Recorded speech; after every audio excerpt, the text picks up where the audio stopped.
Salut à toi. Aujourd'hui, j'aimerais faire une petite vidéo avec toi pour parler un peu des émotions. Donc les émotions en trading et pourquoi tu peux facilement en fait te faire piéger tout simplement par tes émotions, par ta psychologie. C'est un peu ce qui m'est arrivé cette semaine. Donc j'aimerais revenir rapidement avec toi dans une petite vidéo, parler un peu du dérapage émotionnel entre guillemets et pourquoi en fait simplement tu peux te faire simplement piéger par tes émotions. Il suffit de pas grand chose, hein. Il suffit d'un trade mal placé, d'une mauvaise position, d'un mauvais mois, d'une mauvaise semaine ou d'une idée que tu forces. Il suffit d'un truc qui peut en fait simplement te faire craquer en fait. Par exemple, imaginons, t'as passé une semaine de merde, t'arrives, il est vendredi, t'as en quelque sorte envie de te rattraper, faire du revenge trading, c'est un peu ce qui m'est arrivé cette semaine. C'est pour ça que vendredi, j'ai pas du tout tradé par exemple, j'ai même pas ouvert un marché, hein, dis-toi.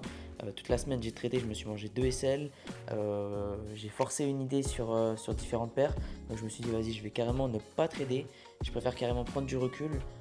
Voilà, c'est malheureusement, c'est le jeu du trading, ça peut aller très vite dans un sens et très vite dans l'autre. Ça veut dire que vraiment, en un bon trade, tu peux faire ton mois. En un bon trade, en un TP, tu peux faire ton mois. Mais par contre, tu peux aussi prendre plus de temps. C'est pour ça qu'il faut y aller progressivement, step by step. Et en fait, ne pas te faire avoir par tes émotions. Parce qu'un dérapage émotionnel, ça peut arriver vite. Quand j'entends dérapage émotionnel, j'entends quoi? T'as fait tout le temps les choses carrées. Mais le problème du trading, c'est qu'il suffit d'un truc. Il suffit d'un moment.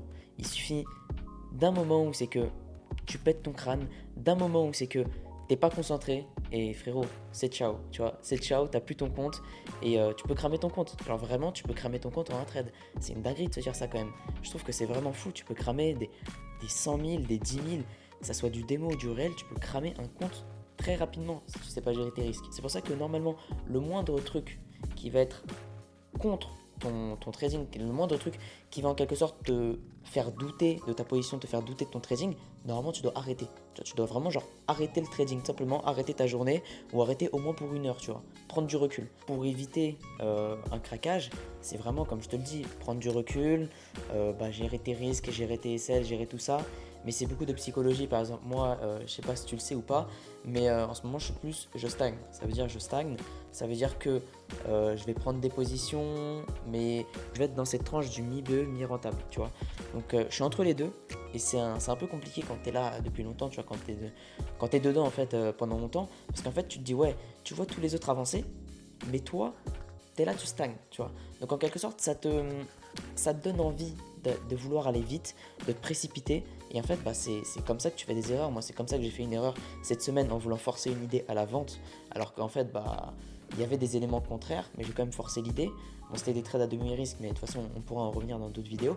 Mais voilà, en fait, c'est vraiment ce truc-là où c'est que je vois les autres avancer et moi, je me vois avancer pas aussi vite que comme je l'aurais espéré.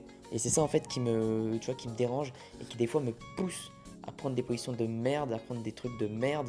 Et c'est vraiment, des fois, je sens que même moi, je suis à la limite du craquage. Tu vois, je me dis, putain, là, je peux craquer, tu vois. Mais il faut pas. Donc c'est vraiment compliqué. Donc vraiment, voilà, il faut vraiment que tu te dises que le trading, c'est pas un truc qui va te prendre un an, même c'est pas un truc qui va te prendre 6 mois, un an à masteriser, à être ton truc, tu vois, ça va te prendre longtemps et il faut vraiment que tu te le mettes dans ta tête que c'est vraiment un domaine où c'est que c'est que les meilleurs qui excellent, c'est comme les athlètes de haut niveau, c'est que les meilleurs, c'est avec du travail, de la rigueur, de la discipline, etc., etc. Sauf que malheureusement, tu vois, c'est pas toujours aussi simple, tu vois. Y compris pour moi, hein, c'est vraiment un domaine où c'est que c'est vraiment compliqué de réussir et voilà, tout simplement, j'ai fait un peu le tour, je pense, avec toi sur le dérapage. Donc, comme je t'ai dit, c'était une petite vidéo rapide, hein. J'avais envie de tourner comme ça, une petite vidéo pour te parler un peu de ça. Donc, je t'invite à t'abonner si tu as envie de continuer à suivre l'aventure de mon trading, tout simplement. Et on peut se dire à une prochaine vidéo.